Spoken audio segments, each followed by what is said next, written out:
امام ابو حنیفہ رحمۃ اللہ علیہ آپ نے بہت نام سنا ہوگا، ہزاروں سلام ہوں ان پر، بہت بڑے محسن امت کے۔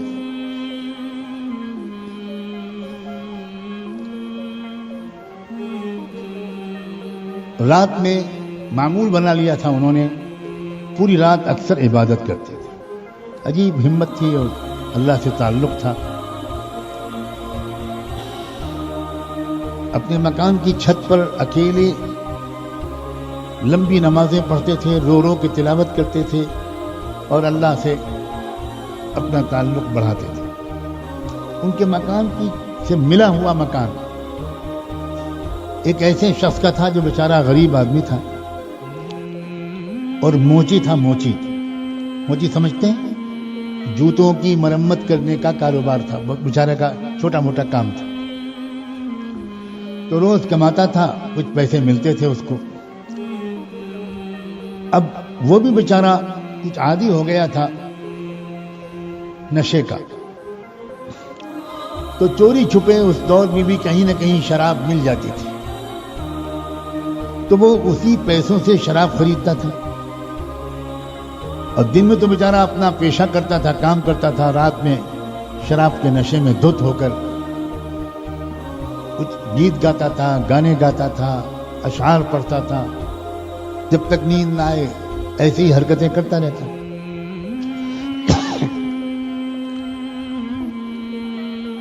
امام صاحب نے بالکل پڑوس میں ہونے کے باوجود کبھی نہیں ٹوکا۔ ایک دن ایسا ہوا کہ بالکل آواز نہیں آئی اور رات بھر سناٹا رہا، تو امام صاحب کو فکر ہو، میرا پڑوسی ہے، کیا بات ہے آج بیمار تو نہیں پڑ گیا؟ اس شرابی پڑوسی کے گھر گئے پوری امت مسلمہ کے سب سے بڑے عالم، سب سے بڑے اللہ والے امام اعظم اس گھر کے دروازے پر گئے، دروازے پر دستک دی، اندر سے کوئی نکلے لوگ، امام صاحب کو دیکھ کر حیران رہ گئے، ارے آپ فرمائیے کیا بات؟ تو ان کا بھائی وہ آج اس شخص کی کوئی آواز نہیں آئی پوری رات، تو میں ذرا فکر مند ہوا، کوئی بیمار تو نہیں ہو گیا، کوئی اور میری خدمت، میرے علاج کوئی خدمت ہو تو بتاؤ۔ تو گھر والوں نے کہا کہ امام صاحب اب انشاءاللہ اس کی آواز نہیں آئی، آپ بھی بہت پریشان ہو لیے اور ہم بھی پریشان ہوتے تھے، اب نہیں آئی۔ کیوں، کیا ہوا؟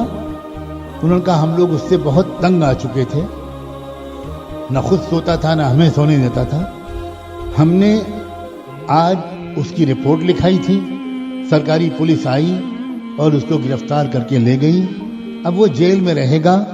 اس زمانے کی جیلوں میں اصلاح کی محنت ہوتی تھی، آتے تھے لوگ جرائم کر کے، نکلتے تھے لوگ نیک بن کے، تو اب وہ جیل میں رہے گا، انشاءاللہ وہاں سے سدھر کے آئے گا۔ امام صاحب کچھ نہیں بولے، خاموش واپس چلے گئے۔ اگلا دن گزرا، امام صاحب کی اپنی علمی مشغولیات، پھر رات آئی۔ اب اگلی رات میں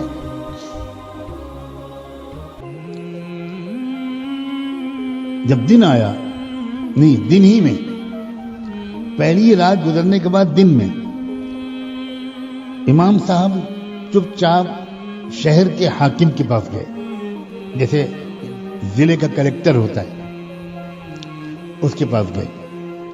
اس نے دور سے امام صاحب کو آتے ہوئے دیکھا تو بہت حیران ہوا، توڑ کے اس نے استقبال کیا، شکایت کی کہ امام صاحب آپ خود کیوں تشریف لائے؟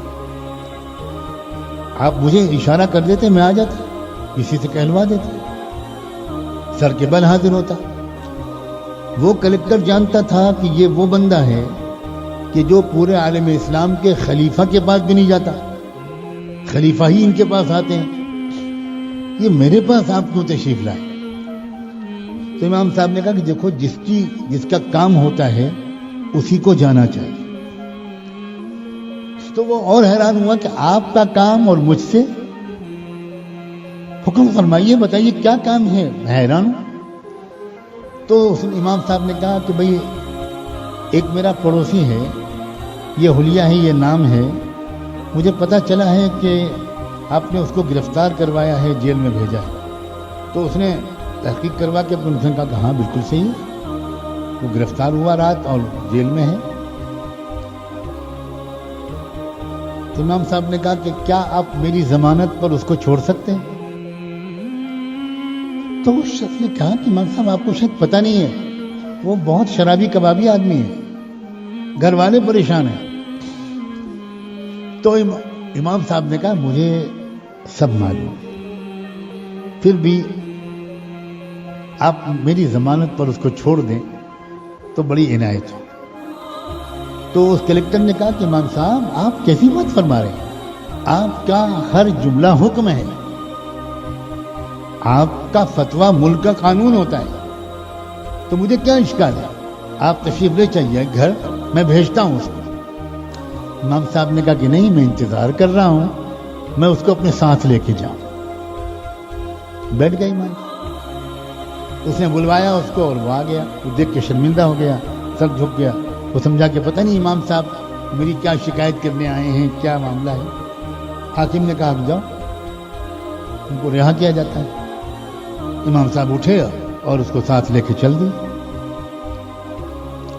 پورے راستے ایک جملے کی نصیحت امام صاحب نے کی ہو ایسا کوئی ثبوت نہیں ملتا، کچھ نہیں کہا، خاموش اس کو لے کر اس کو اس کے گھر پہنچایا، اپنے گھر میں داخل ہو گئے۔ پھر دن کا بقیہ حصہ گزرا، پھر رات آئی، اگلی رات میں پھر سناٹا، پھر کوئی آواز نہیں۔ امام صاحب تو انتظار کر رہے تھے کہ پھر آج شور مچے گا۔ تو جب دوسری رات میں پھر سناٹا رہا تو امام صاحب اگلی صبح کو پھر پہنچے اس کے گھر۔ آج تو دستک دی اور اندر سے لوگ نکلے تو امام صاحب نے دیکھا کہ دروازہ کھلا ہوا ہے، باقی لوگ تو سو رہے ہیں، لیکن وہ خدا کا بندہ جا نماز پر کھڑا ہوا رو رہا ہے۔ امام صاحب انتظار میں رہے، اس نے سلام پھیرا، دوڑ کے آیا۔ امام صاحب نے کہا میں تمہاری خیریت پوچھنے آیا ہوں، آج بھی کوئی آواز نہیں آئی، مجھے ڈر لگا کہ تمہارے گھر والوں نے تمہارے ساتھ کوئی برا سلوک پھر تو نہیں کر دیا۔ تو اس نے کہا امام صاحب اللہ اکبر و کبیرہ، پوری امت کے امام اعظم کی محبت کے نشے کے بعد اب مجھ کمینے کو شراب کے نشے کی کوئی ضرورت نہیں۔ آپ نے اپنی محبت کا جو نشہ مجھے پلایا ہے، جس عزت سے آپ نے مجھ جیسے گنہگار کی فکر کی ہے، میں اب تک نشہ کیوں پیتا تھا، میں شراب کیوں پیتا تھا؟ صرف اس لیے کہ میں شہر کا انتہائی غریب اور حقیر سمجھا جانے والا انسان تھا، ہر ایک مجھے ذلیل سمجھتا تھا، اور میں اپنی ذلت کے غم کا بوجھ ہلکا کرنے کے لیے رات میں شراب پیتا تھا۔ اب کہاں میں ذلیل، کیا مجھ سے بڑھ کر بھی پورے عالم اسلام میں کوئی عزت والا شخص ہے؟ اب مجھے شراب کی کیا ضرورت ہے؟ لوگوں، یہ ہے دین کی محنت، یہ ہے اکرام مسلم، یہ ہے دینداری، یہ ہے اخلاق، جس کے ذریعے سے امت جڑتی تھی۔ اصل مصیبت آج ان لوگوں کی خرابی نہیں ہے جن کو ہم دنیا دار سمجھتے ہیں، آج کی اصل مصیبت جو ہے وہ ہم جھوٹے اور کھوٹے دینداروں کی جھوٹی دینداری ہے، یہ ہے اصل مسئلہ۔ اور یہ جب تک ہم کسی اللہ والے کے حوالے اپنے آپ کو نہیں کریں گے، اپنے آپ کو نہیں مٹائیں گے، نئے سرے سے دین کو نہیں سیکھیں گے، ہم کسی کے شاگرد نہیں بنیں گے، ہم اپنا تکبر نہیں چھوڑیں گے، جب تک ہم واقعی کسی دل والے سے اپنے دل کی اصلاح نہیں کرائیں گے، تب تک حقیقی اور مکمل دینداری نہیں آ سکتی۔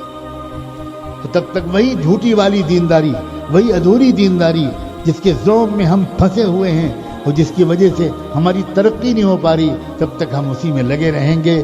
دعا ہے کہ رمضان مبارک کے عشر اخیرہ کی ان راتوں کی برکت سے اللہ تبارک و تعالی اپنے کرم سے ہمیں یہ جھوٹی دینداری سے سچی توبہ عطا